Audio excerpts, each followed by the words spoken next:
જય શ્રી કૃષ્ણ મિત્રો, આજે નવરાત્રિનું બીજું નોરતું છે। નવરાત્રિનો બીજો દિવસ માં બ્રહ્મચારિણીને સમર્પિત છે। આજના દિવસે માં બ્રહ્મચારિણીની પૂજા અર્ચના કરી માં બ્રહ્મચારિણીની કથા સાંભળવાનો મહિમા છે। તો આ વિડીયોમાં માં બ્રહ્મચારિણીની કથા સાંભળશું, સાથે સપ્તશ્લોકી માં દુર્ગાનો પાઠ કરીશું। નવરાત્રિના 9 દિવસ માતાને રીઝવવા આ પાઠ નિત્ય કરવામાં આવે છે, જે કરવાથી માતા પ્રસન્ન થાય છે, તેના બાળુડાને સુખ, શાંતિ, સમૃદ્ધિનું વરદાન આપે છે।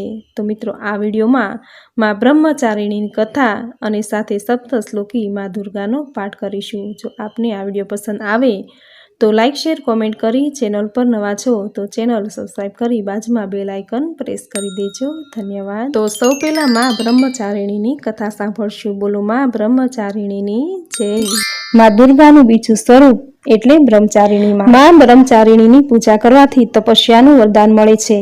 માં બ્રહ્મચારિણીનું સ્વરૂપ અત્યંત લાભદાયી, પુણ્ય દેનારું છે। ભગવાન શિવ જેમણે તીવ્ર તપસ્યા કરી ત્યાર પછી માં બ્રહ્મચારિણીને પ્રાપ્ત કર્યા હતા, જેને જોઈને દેવતાઓ સ્તબ્ધ થઈ ગયા હતા।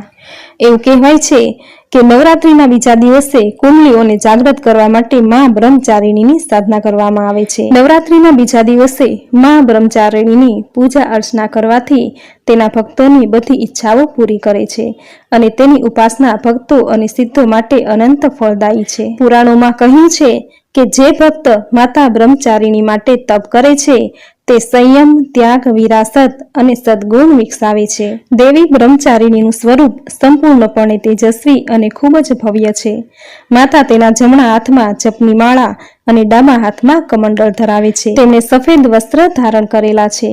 એક પૌરાણિક કથા અનુસાર માતા બ્રહ્મચારિણીનો જન્મ તેમના પહેલાના જન્મમાં હિમાલય રાજ પર્વતના ઘરે પુત્રી તરીકે થયો હતો, જે માતા પાર્વતીનું જ સ્વરૂપ છે। આ જન્મમાં પણ ભગવાન શિવને પામવા માટે તેમણે કઠોર તપસ્યા કરી। તેમની આ કઠોર તપસ્યાને લીધે તેનું નામ બ્રહ્મચારિણી અથવા તપચારિણી પડ્યું। કહેવાય છે કે આ તીવ્ર તપસ્યાને કારણે માતા બ્રહ્મચારિણીએ હજારો વર્ષોથી માત્ર ફળ અને ફૂલોનું સેવન કર્યું અને ભગવાન શિવને મેળવવા માટે તપસ્યા કરી। તેની કઠોરતા જોઈ બધા દેવો આશ્ચર્યચકિત થઈ ગયા। બધા દેવી દેવતાઓએ તેને વરદાન આપ્યું કે તેમની બધી જ ઈચ્છા પૂર્ણ થશે અને મા પાર્વતીના વિવાહ ભગવાન શિવ સાથે થયા। મા બ્રહ્મચારિણીની પૂજા કરતી વખતે તેમને કમળનું પુષ્પ ચડાવવું જોઈએ। મા બ્રહ્મચારિણીને સાકર અથવા પંચામૃત અર્પણ કરવું જોઈએ। મા બ્રહ્મચારિણીને પ્રસન્ન કરવા હોય તો તેમને આ દિવસે દૂધ અને દૂધમાંથી બનતી વાનગી જેવી કે ખીર, દૂધપાક વગેરે ધરાવવી જોઈએ, જેનાથી નિરોગી અને લાંબુ આયુષ્ય સાથે સારા નસીબના આશીર્વાદ મળશે। જે વ્યક્તિ આધ્યાત્મિક અને આત્મિક આનંદની કામના રાખે છે તેમને બ્રહ્મચારિણીની પૂજા જરૂર કરવી જોઈએ। દેવી બ્રહ્મચારિણીને જ્ઞાન, તપસ્યા અને વૈરાગ્યની દેવી કહેવામાં આવે છે। કઠોર સાધના અને બ્રહ્મમાં લીન થવાને લીધે તે બ્રહ્મચારિણી પણ કહેવાયા। તેમની પૂજા વિદ્યાર્થીઓ અને સંન્યાસીઓ માટે ખૂબ જ શુભદાયી છે। મા બ્રહ્મચારિણીની પૂજા આરાધના કરવાથી ભક્તોને અનેક ફળ પ્રાપ્ત થાય છે। તપ, ત્યાગ, વૈરાગ્ય, સદાચાર અને સંયમની વૃદ્ધિ થાય છે। બ્રહ્મચારિણી માં પ્રત્યેની આસ્થાથી ભક્તનું મન કર્તવ્ય પરથી ભટકતું નથી અને સિદ્ધિ પ્રાપ્ત થાય છે। બ્રહ્મચારિણી માતાની આરાધના કરવાથી શરીર સ્વાસ્થ્ય સારું રહે છે તેમજ રોગમાંથી છુટકારો મળે છે। જ્યોતિષ શાસ્ત્રમાં કહ્યું છે કે માતા બ્રહ્મચારિણીની પૂજા કરવાથી મંગળ ગ્રહની ખરાબ દશા દૂર થાય છે। જીવનમાં સુખ, શાંતિ, સમૃદ્ધિ, સંતતિ અને સંપત્તિના આશીર્વાદ મળે છે। તો મિત્રો, આ હતી મા બ્રહ્મચારિણીની કથા સુંદર શબ્દોમાં। હવે સાંભળશું સપ્તશ્લોકી મા દુર્ગાનો પાઠ। બોલો મા દુર્ગાની જય। નવરાત્રિમાં આ પાઠ કરવો અતિ ઉત્તમ છે। નવરાત્રિ દરમિયાન માતાજીના વિવિધ 9 સ્વરૂપોની 9 દિવસ દરમિયાન પૂજા આરાધના કરવામાં આવે છે। માતાને રીઝવવા માટે દુર્ગા સપ્તશતીનો પાઠ કરવાનું ધાર્મિક મહત્વ છે, પરંતુ દુર્ગા સપ્તશતીના 13 અધ્યાય છે અને એમાં 700 જેટલા શ્લોક છે, જેમાં માતાજીએ મહિષાસુર, ચંડમુંડ જેવા રાક્ષસોનો વધ કેવી રીતે કર્યો, ત્યારબાદ દેવતાઓએ સ્તુતિ કરીને કેવી રીતે માતાજીને પ્રસન્ન કર્યા અને વરદાન મેળવ્યું તે વિશેની સઘળી વાત આમાં કરેલી છે। દુર્ગા સપ્તશતીનો પાઠ કરવાથી વ્યક્તિના રોગો દૂર થાય છે, તમામ સંકટ તકલીફમાંથી તેને છુટકારો મળે છે। માતાજીની કૃપાથી વ્યક્તિને સુખ, શાંતિ, યશ, કીર્તિ, ધન, ધાન્ય, આરોગ્ય, બળ, બુદ્ધિ અને સંતાન પ્રાપ્તિ થાય છે। પરંતુ આ પાઠ ખૂબ જ લાંબો છે. આ પાઠ લાંબો હોવાથી તે પાઠ કરવામાં પણ સમય ખૂબ જ લાગે છે અને આ પાઠમાં શ્લોકનું એકદમ સાચું ઉચ્ચારણ થવું ખૂબ જ જરૂરી છે. ઘણીવાર શ્લોકનું ખોટું ઉચ્ચારણ થાય તો તેનો દોષ લાગે છે. આથી લોકો શ્લોકનું સાચું ઉચ્ચારણ ન થવાને લીધે આ પાઠ નથી કરતા, પરંતુ દુર્ગા સપ્તશતીમાં જ તેનો ઉપાય જણાવવામાં આવ્યો છે. જો તમારી પાસે સમય નથી તો માત્ર 10 જ મિનિટમાં સપ્તશ્લોકી દુર્ગાનો પાઠ તમે કરી શકો છો, જે પાઠ આપણે આ વિડીયોમાં કરીશું. સપ્તશ્લોકી દુર્ગામાં 7 શ્લોકો છે. ઋષિઓ દ્વારા એવું કહેવામાં આવ્યું છે કે દુર્ગા સપ્તશતીના 700 શ્લોકોમાંથી 7 શ્લોક એવા છે કે જે માતાજીને ખૂબ જ પ્રિય છે. આ 7 શ્લોકો અલગથી લઈને સપ્તશ્લોકી દુર્ગાની રચના કરવામાં આવી છે.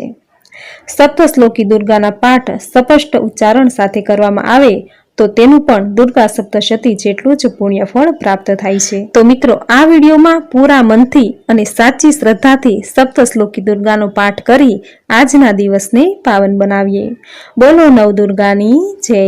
શિવજી બોલ્યા, હે દેવી, ભક્તોને સુલભ સર્વ કાર્યોને સિદ્ધ કરનારી કળયુગમાં કાર્ય સિદ્ધિ માટેનો કોઈ ઉપાય પ્રયત્નપૂર્વક મને કહો. દેવી બોલ્યા, હે દેવ, કળયુગમાં સર્વ ઇષ્ટ મનોરથ સિદ્ધ કરનારું એક સાધન છે. તે આપને હું કહું છું તે સાંભળો.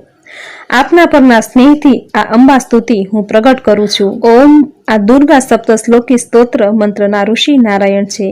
છંદ અનુષ્ટુપ છે. શ્રી મહાકાલી, મહાલક્ષ્મી, મહાસરસ્વતી દેવતા છે. શ્રી દુર્ગાની પ્રીતિ અર્થે સપ્તશ્લોકી દુર્ગાના પાઠનો વિનિયોગ કરું છું. ઓમ એ દેવી ભગવતી જ્ઞાનીઓના ચિત્તને પણ બળપૂર્વક ખેંચીને મોહમાં નાખનારી મહામાયા છે. દેવી દુર્ગાનું સંકટમાં સ્મરણ થાય તો જીવોના સકળ ભયને હરી લે છે. સ્વસ્થ તેમનું સ્મરણ કરે તો અત્યંત શુભમતી બુદ્ધિ પ્રદાન કરે છે. હે દેવી, દારિદ્ર્ય, દુઃખ અને ભયનું હરણ કરનાર તારા સિવાય અન્ય કોણ છે? તું સર્વ ઉપકાર કરનારી છે. તું હર હંમેશા આદ્ર દયાળુ ચિત્તવાળી છો. સર્વ મંગલમાં તું જ મંગલ રૂપે છે. તું કલ્યાણકારિણી છે. તું સર્વ અર્થને સિદ્ધ કરનારી છે. શરણે જવાને યોગ્ય છે. હે ત્ર્યંબકા, હે 3 નેત્રવાળી ગૌરી, હે નારાયણી, તને નમસ્કાર કરું છું. તું તારા શરણે આવેલા દીન દુઃખીના રક્ષણમાં પરાયણ છે. તું બધાની પીડાનું હરણ કરનારી છે. હે દેવી નારાયણી, તને નમસ્કાર કરું છું. સર્વ સ્વરૂપવાળી, સર્વની સ્વામીની, સર્વ શક્તિના સમન્વયવાળી, હે દુર્ગા દેવી, તું બધા ભયથી અમારું રક્ષણ કર. હે દેવી, તને નમસ્કાર હો. તું પ્રસન્ન થાય તો સર્વ રોગ બાધાને હણી નાખે છે. તું રૂઠે તો બધા મનોરથોને છેદી નાખે છે. તારા આશ્રયે રહેનારા મનુષ્યોને જરાય વિપત્તિ હોતી નથી. તારા આશ્રિતો તો અન્યને આશ્રય આપનારા થાય છે.